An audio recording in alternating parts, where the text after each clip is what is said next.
तुर्तास पुढच्या महत्त्वाच्या बातमीकडे वळतोय। अमित शहांच्या पुणे दौऱ्यावर संजय राऊतांनी आता टीका केली। लोकमान्य टिळक पुरस्कारावरून देखील त्यांनी जोरदार निशाणा साधलाय।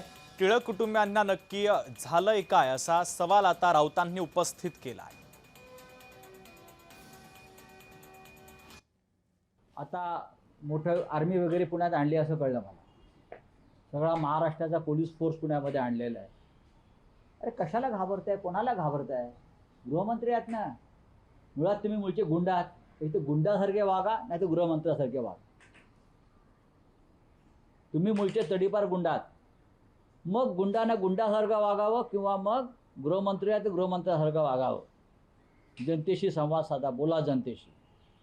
आम्हाला लोक गुंड म्हणतात, आम्ही गुंडासारखे वागतो।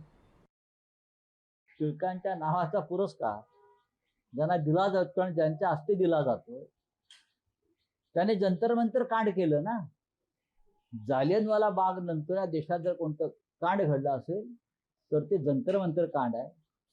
जनरल डायर नंतर जनरल कायर अमित शहा, आणि तुम्ही त्यांच्या हस्ते पुरस्कार द्यायला तुम्हाला लाज नाही वाटत? आणि म्हणे राजकारण आणू नका, यात राजकारण नाही।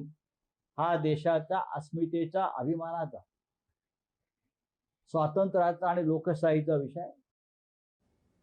जे पंतप्रधान रात्री 12 वाजता व्हिडिओ टाकतात,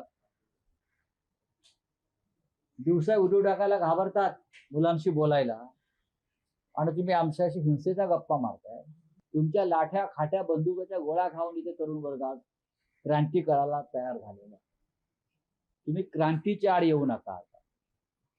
2029च्या आत मोदी आणि शहा या देशाच्या सत्तेवर नसतील, हे त्यांनी याचे लक्षात घेतलं पाहिजे। 2029 सुद्धा उजाडत नाही, मी आता सांगतो। 2029च्या आधीच यांचा बाजार उठलेला असेल, यांचा गृह खात्याचा लिलाव झालेला असेल,